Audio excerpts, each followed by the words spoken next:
Hello friends, welcome to my YouTube channel smart knowledge world. और मैं पूजा आज के वीडियो में आपको बताऊंगी कि हम एक्सेल के अंदर किसी भी पर्टिकुलर सेल रेंज का या फिर कंटिन्यूअस सेल्स का हम कैसे नेम डिफाइन करते हैं या फिर क्रिएट करते हैं।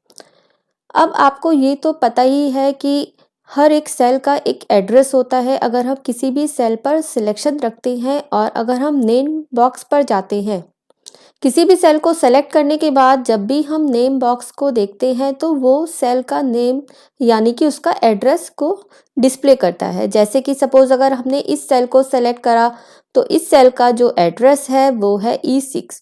तो इसी तरह अगर हम किसी भी सेल को सेलेक्ट करके रखते हैं तो उसका एड्रेस, उसका रेफरेंस नेम बॉक्स में आता है।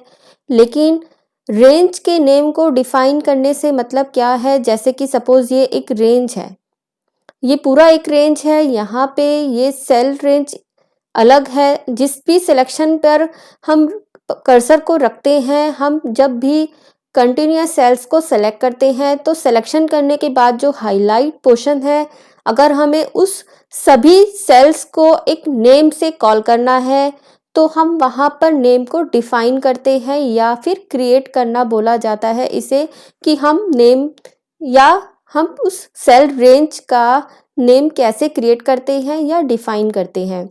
तो आज का वीडियो मेरा इसी टॉपिक पर है और आज के वीडियो में वही सब हम देखेंगे कि हम एक्सेल के अंदर किसी भी कंटिन्यूअस सेल रेंज यानी कि लगातार जो आसपास के सेल्स हैं जिनको हमने एक नेम से कॉल करना है, तो उसको हम कैसे क्रिएट करेंगे और उसको हम कैसे फार्मूला में यूज़ करेंगे, तो वही सब हम आज के वीडियो में सीखेंगे। लेकिन आपने चैनल को सब्सक्राइब नहीं करा, आप चैनल पर नए हैं तो हमारे चैनल स्मार्ट नॉलेज वर्ल्ड को सब्सक्राइब करें, सब्सक्राइब बटन को दबाएं और बेल आइकन को भी प्रेस करें, जिससे कि आप हमारे नेक्स्ट वीडियोस भी इजीली देखते रहेंगे।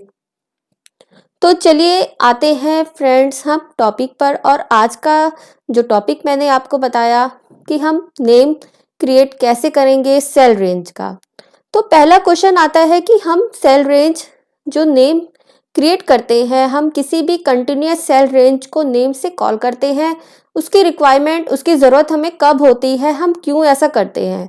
तो मैं आपको एक एग्जांपल देती हूँ। जैसे कि हमारे पास यहाँ पे एडमिशन रिपोर्ट है, हमारे पास स्टूडेंट्स का डेटा है।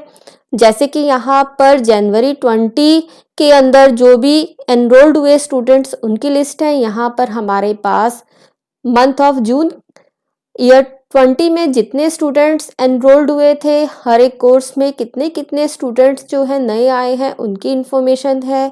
और शीट में हमारे पास नीचे यहाँ पर जो है जनवरी 19 और जून 2019 की इंफॉर्मेशन है कि जनवरी 19 और 19 के अंदर जून में हमारे पास कितने स्टूडेंट्स जो थे जिन्होंने एडमिशन लिया। ये हमारा डेटा उन स्टूडेंट्स का है।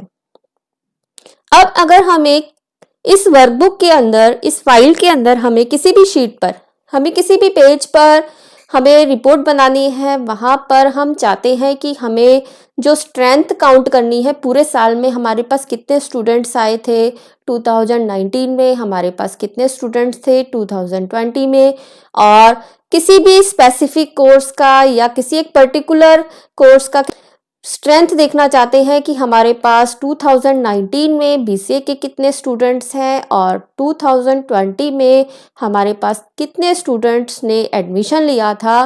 तो उसके लिए अगर आप फार्मूला लगाते भी हैं, सपोज हम अगर इसके आंसर की बात करें कि अगर हमें टोटल स्टूडेंट्स निकालने हैं 2019 के, तो हमें यहाँ पर आंसर को लाने के लिए हमें क्या करना पड़ेगा, हमें यहाँ पे फार्मूला लगाना पड़ेगा, सम फार्मूला।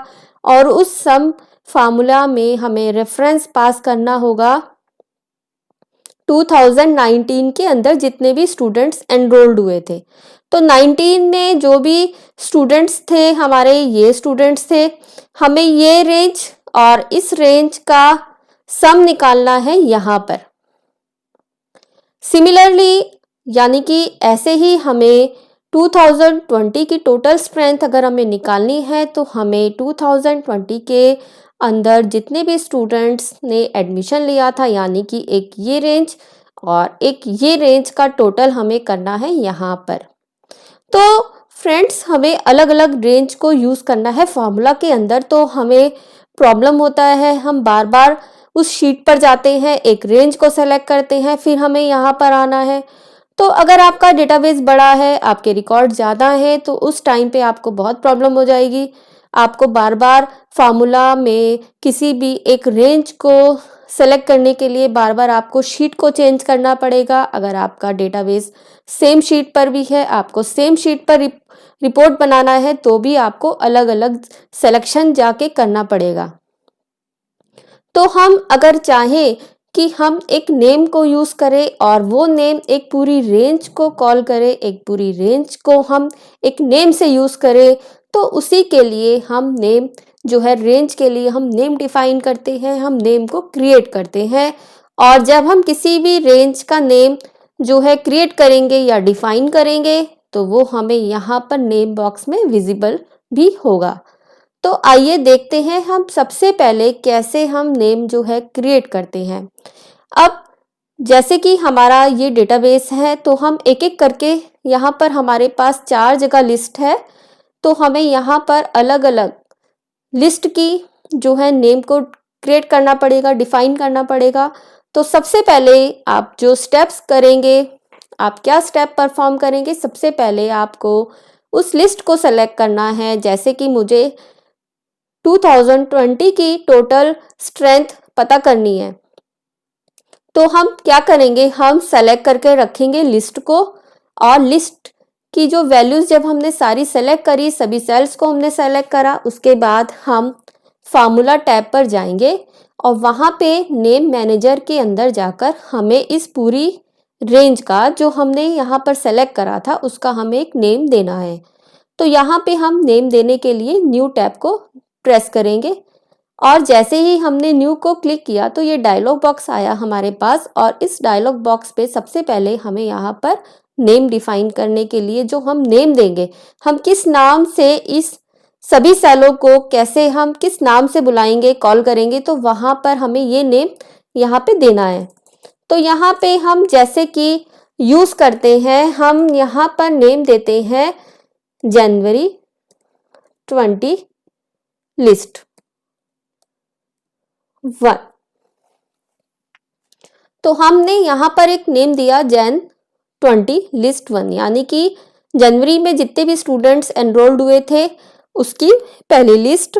और स्कोप ऑप्शन के अंदर अगर आप देखते हैं तो यहाँ पे ऑप्शन आता है वर्कबुक। अगर हम इसे ओपन करते हैं तो यहाँ पे 3 ऑप्शन आते हैं। दैट मीन्स कि आपका जो नेम यूज़ होगा वो कहाँ पर होगा, पूरी वर्कबुक में यानी पूरी फाइल में यूज़ होगा, शीट 1 में यानी आप ओनली शीट 1 में इस रेंज को यूज़ करेंगे, और अगर आप शीट 2 को सेलेक्ट करते हैं यानी कि आप शीट 2 पर ही सिर्फ इस रेंज नेम को यूज़ करेंगे। लेकिन हमें अगर पूरी वर्कबुक में यूज़ करना है तो हम वर्कबुक को सेलेक्ट करके रखेंगे स्कोप के अंदर। फिर आप कमेंट में कुछ भी कमेंट डाल सकते हैं, लेकिन हम यहाँ पे कमेंट इग्नोर कर रहे हैं। और अगर आप रेंज देखें तो ये पूरा रेंज इस रेफर्स टू ऑप्शन के अंदर दिखाई दे रहा है। अगर आप इसको एडिट करना चाहते हैं तो आप इस बटन को क्लिक कीजिए और दोबारा से आप नए रेंज को सेलेक्ट कर सकते हैं। लेकिन हमारा रेंज ठीक है तो हम इसे ओके करते हैं। तो ओके करने के बाद हमारे पास ये जो रेंज है, ये पूरी रेंज एक नेम से क्रिएट हो गई है, और C4 से लेके C18 तक के सेल्स का जो नेम है वो हो गया है जनवरी 20 लिस्ट 1। सिमिलरली हम यहाँ पे जाके फिर से इस लिस्ट को, इस पूरी लिस्ट का एक नेम क्रिएट करते हैं। हमें क्या करना है, हम पहले लिस्ट को सेलेक्ट करेंगे, उसके बाद हम फार्मूलास ऑप्शन में जाके नेम मैनेजर में जाएंगे और वहाँ पे हमें फिर से नया जो है नेम क्रिएट करना है, और हम इस पूरी लिस्ट को नेम देते हैं।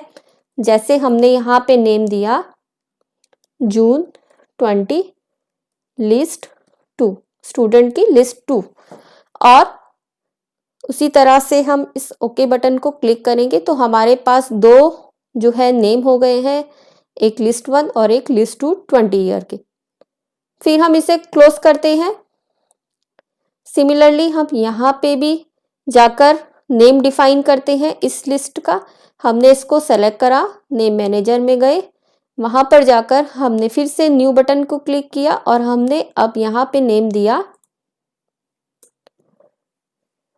जनवरी 19 लिस्ट 1, यानी 2019 का लिस्ट 1, जनवरी में जितने भी एडमिशन हुए थे वो लिस्ट। अब हमने इसको भी सेव किया ओके करके, तो हमारे पास ये भी एक नेम बन गया है। अब हम इस लिस्ट को नेम देना चाहते हैं, हमने इसको सेलेक्ट करा। हम नेम के लिए फिर से फार्मूला टैब ऑप्शन सेलेक्ट है ऑलरेडी, हमने नेम मैनेजर में गए, हम यहाँ पर न्यू ऑप्शन में जाके हमने लिखा जून 19 लिस्ट 2। तो ये एक सेकंड लिस्ट बन गया है जून का 19 ईयर का, जिसके अंदर हमने फिर से ये लिस्ट जो है एक नेम हमने क्रिएट करा। अब हमारे पास जो है 4 जो है हमारे पास रेंज के नेम क्रिएट हो चुके हैं। जैसे कि हमने एक ये नेम क्रिएट करा था इस नेम से, एक हमारा ये नेम था, दूसरा एक ये नेम था। जब आप पूरा सेलेक्ट करके रखेंगे सेल्स को तभी वो आपको यहाँ पर शो करेगा। उसी तरह से हमने एक ये लिस्ट नेम क्रिएट करा था। तो हमारे पास यहाँ पे टोटल 4 लिस्ट बन गए हैं। अब हम आते हैं शीट 2 पर। अब अगर हमें यहाँ पर 2019 का स्ट्रेंथ निकालना है, टोटल कितने स्टूडेंट्स आए थे हमारे पास एडमिशन जिन्होंने लिया था, तो हम 2 लिस्ट बना के आए हैं अभी 19 की, तो हमें उन दोनों को यहाँ ऐड करना है। तो फ्रेंड्स आपको ये तो पता ही है, हम फार्मूला लगाते हैं सम ऐड करने के लिए, और हम पैरेंथेसिस को जैसे ही ओपन करेंगे तो ओपन करने के बाद अब हम यहाँ पे अपने रेंज के नेम को देंगे, बजाय कि हम सेल्स को जाके वहाँ सेलेक्ट करें। तो हमने नेम जो दिया था जनवरी 19 लिस्ट 1,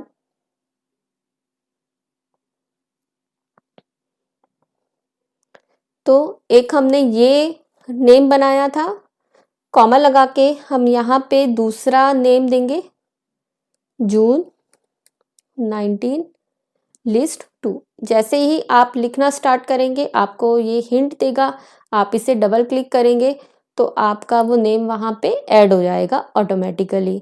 और हमने यहाँ पे सम फार्मूला लगाया था, सम फार्मूला में हमने रेंजेस को अलग अलग सेलेक्ट ना करके हमें बार बार शीट पे नहीं जाना पड़ रहा, और हम इजीली यहाँ पे अपने जो हमने नेम क्रिएट करे थे उनको हमने दिया, और जैसे ही हमने पैरेंथेसिस को क्लोज किया, एंटर को प्रेस करा, तो हमें यहाँ पर जो रिजल्ट मिला है वो रिजल्ट हमें मिला है इन दोनों स्ट्रेंथ्स का टोटल। एक बार हम यहाँ पे चेक करते हैं, अगर हम सम करते हैं टोटल स्ट्रेंथ निकालने के लिए, एक ये लिस्ट कॉमा एक ये लिस्ट, तो वही आंसर हमारे पास आता है। इसको हम थोड़ा सा बोल्ड करते हैं ताकि आप इजीली इसको देख सके। तो यही टोटल हमारा जो है शीट 2 पर आया है।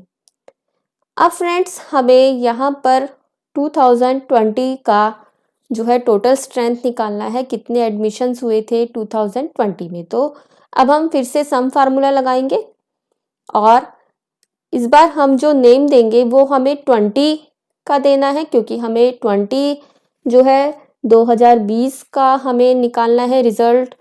तो हमने लिखा जनवरी 20, और जैसे ही हमने लिखा यहाँ पे आ गया है ऑप्शन में, तो हम इसको डबल क्लिक करते हैं, फिर हम दोबारा से कॉमा लगाएंगे और नेक्स्ट जो नेम था वो था जून। जैसे ही आप स्पेलिंग ठीक लिखेंगे तो आपको ऑटोमेटिकली जो है एक्सेल हिंट देगा, लेकिन अगर आप स्पेलिंग गलत करते हैं तो ये ऑप्शंस आपको विजिबल वहाँ नहीं होंगे। अगर आप स्पेलिंग गलत करते हैं तो आपको इस तरह से नहीं नज़र आएगा, तो आप समझ जाइए कि आप कुछ फार्मूला में एरर कर रहे हैं, यानी कि आप नेम जो है गलत दे रहे हैं। तो हमने लिखा जून, यहाँ पर लिस्ट में हम इसको सेलेक्ट करते हैं, तो हमारे जो भी दोनों नेम हमने डिफाइन करे थे वो हमें पैरामीटर्स जो हमने पास करे हैं, हमने रेंज के नेम को पास करा है और हम जैसे ही इस ब्रैकेट को क्लोज करते हैं, हम पैरेंथेसिस बंद करते हैं और हम एंटर को प्रेस करते हैं तो हमारे पास ये जो 1051 रिजल्ट आया है वो आया है 2020 का जो है टोटल स्ट्रेंथ। अब हम अपने आंसर को चेक करते हैं। हम 2020 के लिस्ट पर चलते हैं और अब हम यहाँ पे अगर स्ट्रेंथ के लिए अगर हम फार्मूला अप्लाई करें सम, और हमें एक इस लिस्ट का सम निकालना है और एक इस लिस्ट का। जैसे ही हम पैरेंथेसिस बंद करते हैं तो हमें जो है सेम रिजल्ट मिलता है। तो अगर हम किसी और शीट पे ये वर्क करते हैं तो हमें वहाँ पर सिर्फ इनके नेम्स को यूज़ करना पड़ेगा। हमें इन लिस्ट का जो हम नेम क्रिएट करके आए हैं हमें सिर्फ वही यूज़ करना पड़ेगा और हमें आसानी से यहाँ पे रिजल्ट मिल जाता है, बजाय कि हम यहाँ पे बार बार फार्मूला लिख के हम बार बार शीट में जाके एक अलग अलग रेंज को सेलेक्ट करें और रेंज सेलेक्ट करते हुए हमसे मिस्टेक्स भी हो सकती हैं। और अगर हमारा डेटाबेस बड़ा है तो हमें और ज़्यादा प्रॉब्लम होगी बीच बीच में हमें रेंज का सिलेक्शन करने के लिए, अगर हम उन रेंजेस को किसी और शीट पे या सिमिलर शीट पे कहीं पर हमें रिपोर्ट में यूज़ करना है। तो इसीलिए फ्रेंड्स हम नेम क्रिएट करते हैं। तो आपको अच्छे से इसका यूज़ समझ आ गया होगा। तो एक मेथड था आपके पास नेम डिफाइन करने का। आपने लिस्ट को जब सेलेक्ट करा, आपने फार्मूलाज में यहाँ पर नेम मैनेजर में जाके आपने इसको बनाया था। लेकिन अगर हम शॉर्टकट तरीके से नेम क्रिएट करना चाहते हैं तो हम किस तरह से कर सकते हैं, जैसे कि हमें ये पूरा कॉलम जो है एक नेम से यूज़ करना है, एक रेंज नेम हमें देना है, तो हम इसको सेलेक्ट करेंगे और यहाँ पे हम जाएंगे।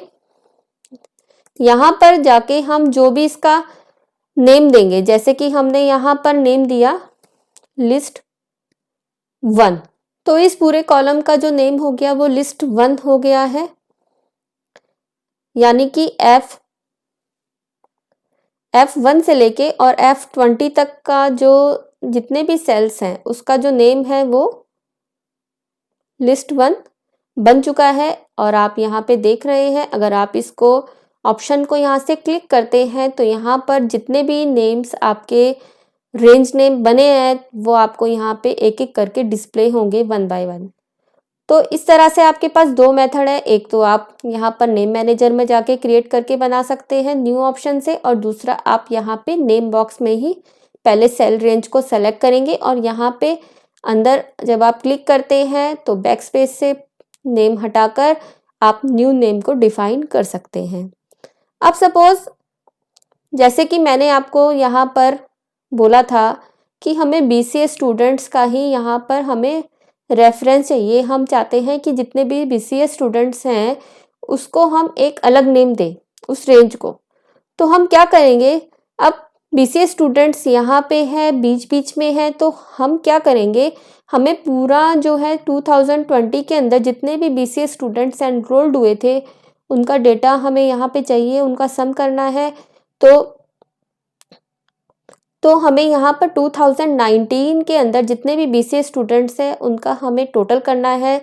तो हम देखते हैं, अगर तो BCA स्टूडेंट्स हमारे पास अलग अलग जगह पर है, जैसे कि यहाँ पर स्टूडेंट्स हैं, यहाँ पे टोटल स्ट्रेंथ है।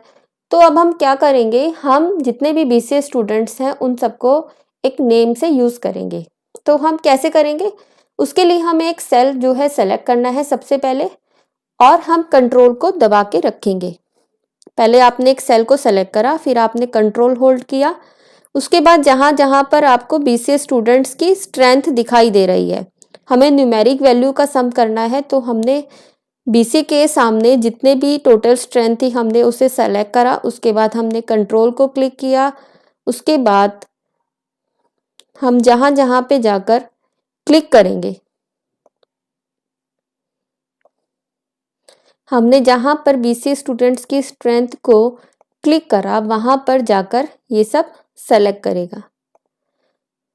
तो ये हमने सेलेक्ट कर लिया, ये जितने भी BCA स्टूडेंट्स थे हमने इनको सेलेक्ट करा, और अब हम इन जितने भी सेलेक्टेड सेल्स हैं बीसीए के, हम इन सबको एक नेम डिफाइन करना चाहते हैं। तो हम नेम मैनेजर में गए और वहाँ पर हमने न्यू ऑप्शन से यहाँ पे बीसीए और हमने यहाँ पर ईयर नंबर डाल दिया बीसीए 20। ओके, तो यहाँ पे हमें नेम डिफाइन करने के लिए हमें अंडरस्कोर यूज करना पड़ेगा। जैसे ही हम ओके करते हैं तो हमारे पास BC_20 नाम से ये जितने भी सेल्स हैं हम इनको BC_20 के नाम से कॉल कर सकते हैं। तो हमें यहाँ पर सम करना है।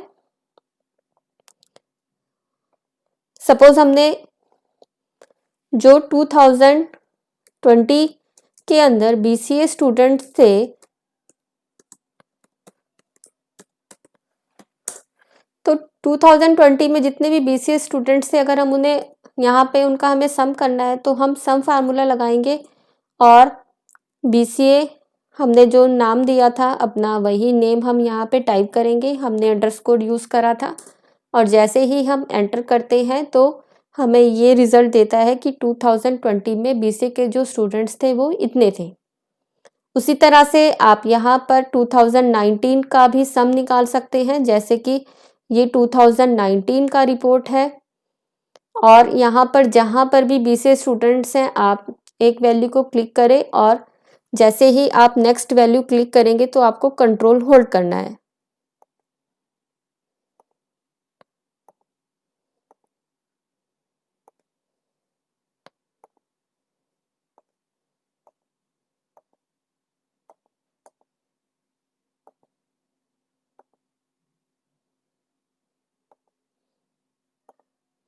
तो हमने इनको सबको सेलेक्ट करा और नेम मैनेजर में गए। हम न्यू ऑप्शन से हमने BCA_19 इस पूरी रेंज को हमने एक नेम दिया और इस वर्कबुक में हम इसे यूज़ करेंगे।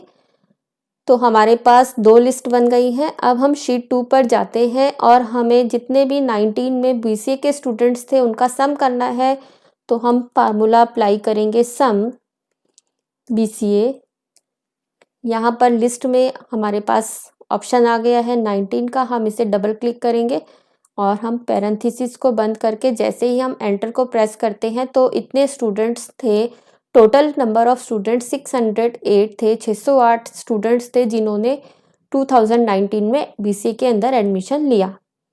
अब यहाँ पे अगर हमें MCA का निकालना है, MCA स्टूडेंट्स कितने थे हमारे पास 2020 में, टोटल कितने स्टूडेंट्स आए हमारे पास, तो हम क्या करेंगे, हम शीट 1 में जाएंगे और हमें 20 का निकालना है। तो हम इस शीट पर आए तो हमें 20 का निकालना है तो हम इस जगह पर आते हैं और वहाँ पर हम MCA स्टूडेंट्स को सेलेक्ट करेंगे।